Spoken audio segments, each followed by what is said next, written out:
Hi കൂട്ടുകാരെ, പുതിയൊരു വീഡിയോയിലേക്ക് എല്ലാവർക്കും സ്വാഗതം. അങ്ങനെ അനുപമ ദേഷ്യത്തോടു കൂടി പറയാണ്, നീ ചെയ്ത ഒരിക്കലും ശരിയല്ല വിനയ എന്ന് പറയുമ്പോൾ ഉടൻ തന്നെ വിനയം പറയണേ, ഞാൻ ഇന്ദ്രനെ കണ്ട് സമാധാനിപ്പിച്ചോളാം എന്ന് പറയട്ടോ. ഇത് കേൾക്കുന്ന അനുപമക്ക് ദേഷ്യം പിടിച്ച് അവിടെ നിന്ന് പോവുകയാണ്. പിന്നീട് അനു എന്ന് പറഞ്ഞ അമ്പിളി വിളിക്കുമെങ്കിലും കൂടി മാഷും അവിടെ ഉത്തരം പറയാനില്ലാതെ നിൽക്കുകയാണ് കേട്ടോ. ഇതേ സമയം ദാസിനെ രഘുവിനെയാണ് കാണിക്കുന്നത്. ദാസ് പറയാണ്, രഘുവിനി എന്തായാലും നീ പഞ്ചരത്നത്തിലോട്ട് പോകാമെന്നൊക്കെ എന്നൊക്കെ ഇങ്ങനെ പറയുമ്പോൾ ഇല്ല ഞാൻ പോകുന്നില്ല എന്ന് പറയട്ടോ. അത് കേട്ടോടെ തന്നെ അത് പറ്റില്ല, കാരണം നീ പോയില്ലെങ്കിൽ അവിടെ വലിയ സങ്കടമാവും. ഇന്ദ്രൻ്റെ മാനസികാവസ്ഥ ഇങ്ങനെ മാത്രമല്ല, നീ ചെന്നില്ലെങ്കിൽ അണ്ണന് സങ്കടമാവും, വിഷക്കൂടി കൊടുക്കണം. ഇല്ല, അമ്പിളിയുടെ അവഗണന അതെനിക്ക് സഹിക്കാൻ കഴിയില്ല. അമ്പിളി എന്നെ ഒറ്റപ്പെടുത്തുമ്പോൾ രഘുവിനി ഒരുപാട് മാറിയല്ലോ. എന്തായാലും സ്റ്റാഫുകൾക്ക് ശമ്പളം കൊടുത്തപ്പോൾ അവരുടെ ആ ഒരു മാനസികാവസ്ഥ നീ ശ്രദ്ധിച്ചു, അവരുടെ സന്തോഷം. നീ വിചാരിച്ചാൽ നിൻ്റെ കമ്പനി വലിയ ഉയരങ്ങളിലോട്ട് നിനക്ക് എത്തിക്കാൻ കഴിയും. പക്ഷേ നീ വിചാരിക്കണം, നീ വിചാരിച്ചില്ലെങ്കിൽ ഇങ്ങനെയൊക്കെ തന്നെ ആയിരിക്കുക. നീ പലയിടത്തും ശ്രദ്ധ ഇതാക്കാതെ നീ ഈ കമ്പനിയിലോട്ട് ശ്രദ്ധിക്കുക എന്നൊക്കെ പറയുമ്പോൾ എനിക്ക് ശ്രദ്ധ പലയിടത്തും പോകുന്നൊന്നുമില്ല. എനിക്ക് അമ്പിളി എന്നോട് ഈ കാണിക്കുന്ന ഈ ഒറ്റപ്പെടുത്തലാണ് എൻ്റെ മനസ്സിനെ വല്ലാതെ വേദനിപ്പിക്കുന്നതെന്ന് പറയട്ടോ. അതൊക്കെ നീ വിടി, എപ്പോഴും അത് തന്നെ പറഞ്ഞു നിൽക്കല്ലേ. അമ്പിളി ഇനി വിഷുവിന് ചെന്നാൽ നിന്നെ ഒറ്റപ്പെടുത്തുകയോ കുറ്റപ്പെടുത്തുകയോ ഒന്നും ചെയ്യില്ല. നീ തൽക്കാലം ഇപ്പോൾ അവിടോട്ട് ചെല്ലാൻ നോക്കി എന്നൊക്കെ പറയുമ്പോൾ ഉടൻ തന്നെ പറയണേ, ഇല്ല ഞാൻ പോകുന്നില്ല, എല്ലാം പോകണം, അമ്മാവിന് സങ്കടമാവും, അണ്ണൻ്റെ മാനസികാവസ്ഥ ആലോചിക്കണം. അണ്ണൻ നീ ചെന്നെങ്കിൽ അണ്ണന് സന്തോഷമുണ്ടാവുള്ളൂ, അതുകൊണ്ട് ഇനി ഇന്ന് തന്നെ പോകാൻ നോക്കി, വിഷുവിൻ്റെ തലേന്നാൾ പോകാൻ നോക്കി എന്നൊക്കെ പറയുമ്പോൾ ശരി അങ്കിൾ എന്ന് പറയട്ടോ. നാളെ രാവിലെ ഞാൻ കണി കാണാറാവുമ്പോഴേക്കും അങ്ങോട്ടേക്ക് എത്താം എന്നൊക്കെ ദാസ് പറയുന്നുണ്ട്. ഇതേ സമയം സദ്യയുടെ സമയമാകുമ്പോഴേക്ക് എത്താം എന്നൊക്കെ പറയുമെങ്കിലും കൂടി ഒരു സമാധാനവും ഇല്ല കേട്ടോ. പിന്നീട് സത്യനെയാണ് കാണിക്കുന്നത്. കുഞ്ഞമ്മ പോകാൻ ഇറങ്ങുന്ന സമയം സത്യൻ അവിടെ വന്നിരിക്കുകയാണ്. അപ്പോൾ സത്യൻ കുഞ്ഞമ്മയോട് പറയാണ്, നിങ്ങൾ എന്ത് പണിയാണ് ചെയ്തത്? ഇത്രയും നാളെ മറച്ചു വെച്ച രഹസ്യം ഇന്ദ്രേട്ടനോട് പറഞ്ഞ് ആ മനുഷ്യനെ തകർക്കണമായിരുന്നു. പിന്നെ ഞാൻ എന്ത് വേണം, നിൻ്റെ അമ്മ വെളിപ്പെടുത്തിയപ്പോൾ മാഷെല്ലാം അറിഞ്ഞ് എൻ്റെ മുന്നിലോട്ട് വന്നപ്പോൾ നിൻ്റെ അമ്മ വെളിപ്പെടുത്താൻ ഇഷ്ടപ്പെടുന്ന ആ സംഭവമാണെന്ന് കരുതി ഞാൻ അങ്ങ് എല്ലാം തുറന്നു പറഞ്ഞു, അത്ര തന്നെ. അല്ല എന്താ എന്നൊക്കെ ചോദിക്കുമ്പോൾ നിങ്ങൾക്കത് സിമ്പിളായി പറയാം, നിങ്ങൾക്കത് പറയാമായിരുന്നു. ഞങ്ങളെപ്പോലെയുള്ളവരോട് ഞങ്ങളോടിത് മുന്നേ പറയായിരുന്നു. എൻ്റെ അമ്മ ആ മനുഷ്യനെ എത്രമാത്രം ചോര ഊറ്റി കുടിക്കുകയായിരുന്നു ചെയ്തിരുന്നത്. ഈ കുടുംബം ഈ നിലയിൽ എത്തുന്നത് വരെ ആ മനുഷ്യനെ എന്തെല്ലാം ചെയ്യിപ്പിച്ചിട്ട്, എന്നിട്ട് ഇന്ന് മകനല്ല എന്ന് പറയുമ്പോൾ ആ മനുഷ്യൻ എത്രമാത്രം തകരുന്നു മനസ്സിലാക്കണമായിരുന്നു.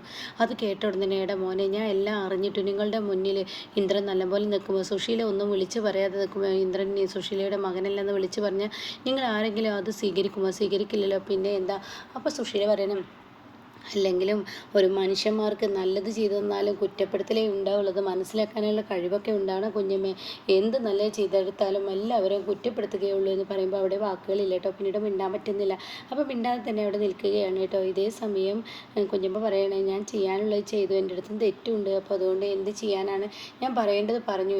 എന്നാലും നിങ്ങളുടെ വിഷു ആഘോഷിച്ചോട്ടെ, ഞാൻ ഇവിടെ നിന്ന് പോകാമെന്ന് പറയുമ്പോൾ കുഞ്ഞമ്മ ഞങ്ങളുടെ മനസ്സമാധാനം തെറ്റി നിൽക്കുകയാണ്, ഞങ്ങളെല്ലാവരും ടെൻഷനിലാണ്. അപ്പോൾ കുഞ്ഞമ്മ ഇന്നിവിടെ ഉണ്ടെങ്കിൽ സമാധാനമാണ്, ഇതൊരു മരണവീട് പോലെ ആയിരിക്കുകയാണ്. അപ്പോൾ കുഞ്ഞമ്മ ഇന്നിവിടെ ഉണ്ടാവുമോ, കുഞ്ഞമ്മ എങ്ങോട്ടേക്കും പോകരുത് എന്നൊക്കെ പറയുമ്പോൾ ഞാനും കാരണക്കാരിയാണല്ലോ നിങ്ങളുടെ മനസ്സമാധാനം കളയാൻ, അതുകൊണ്ട് ഞാൻ ഇവിടെ നിന്നേക്കാം എന്ന് കുഞ്ഞമ്മ സത്യനോട് പറയാണ് കേട്ടോ. പിന്നീട് കാണിക്കുന്നത് വിനയൻ്റെ വീടാണ്. വിഷുവിൻ്റെ ആഘോഷം, കുഞ്ഞുങ്ങളുമായി പടക്കം പൊട്ടിക്കുന്നു, ആഘോഷിക്കുന്നതും വിനയൻ കുഞ്ഞിനെ എടുക്കുന്നു, പൂത്തിരി കത്തിക്കുന്നു, നിലച്ചക്രം കത്തിക്കുന്നു, അങ്ങനെ പല കാര്യങ്ങളും വിനയൻ ചെയ്തുകൊണ്ടിരിക്കുകയാണ് കേട്ടോ.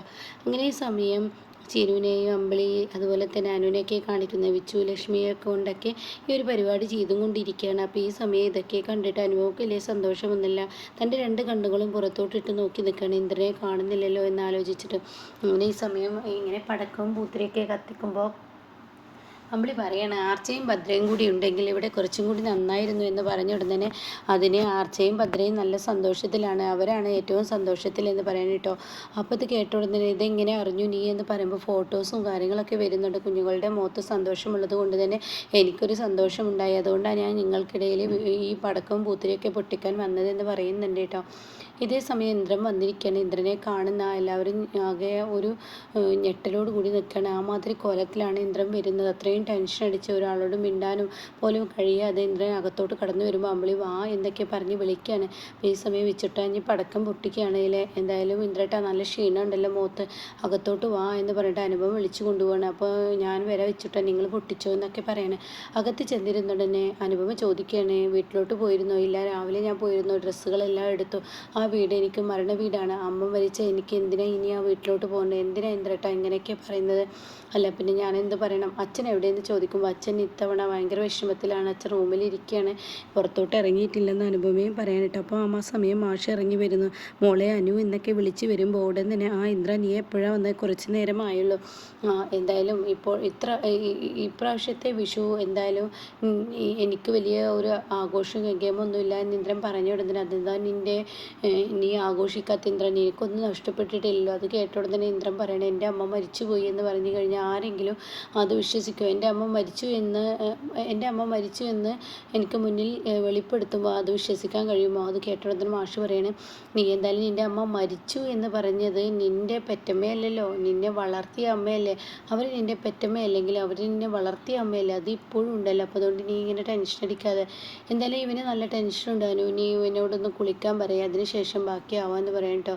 പിന്നീട് കാണിക്കുന്നത് പിറ്റേ ദിവസം പഞ്ചരത്നത്തിലെ ആ ഒരു രംഗാണ്. അതായത് ഈ വിഷുക്കണിയുടെ ആ ഒരു രംഗാണ് കേട്ടോ. വിഷുക്കണി കാണുക, ചീരു, അതുപോലെ അമ്പിളി, പിന്നീട് അനു, മാഷി, കുഞ്ഞുങ്ങളും 3 കുഞ്ഞുങ്ങളും ഇവരെല്ലാം കൂടിയിട്ടാണ് കേട്ടോ. വിജയ്മോനും ലക്ഷ്മി അതുപോലെ വിച്ചുട്ടൻ ഇവർ 3 ആളും കൂടിയിട്ടാണ് കാണുന്നത്. മാഷ് വിഷുക്കണിയൊക്കെ കാണിച്ചതിന് ശേഷം നല്ല അടിപൊളിയാക്കിയിട്ടുണ്ട് കേട്ടോ. നിലവിളക്കൊക്കെ കത്തിച്ച് വെച്ച് അങ്ങനെ നല്ല രസമുണ്ട് കാണാൻ.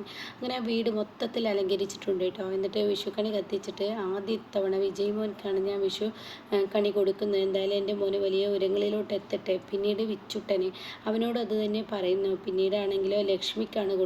ലക്ഷ്മിയോട് പറയണേ നീ നിൻ്റെ അമ്മയെ പോലെ ഈ വീട് നോക്കുന്ന എല്ലാവരെയും പോലെ ഒരുമിച്ച് കൊണ്ടു നടക്കാൻ കഴിയുന്ന ഒരു നല്ലവളായി മാറട്ടെ എന്നൊക്കെ പറയുന്നു കേട്ടോ.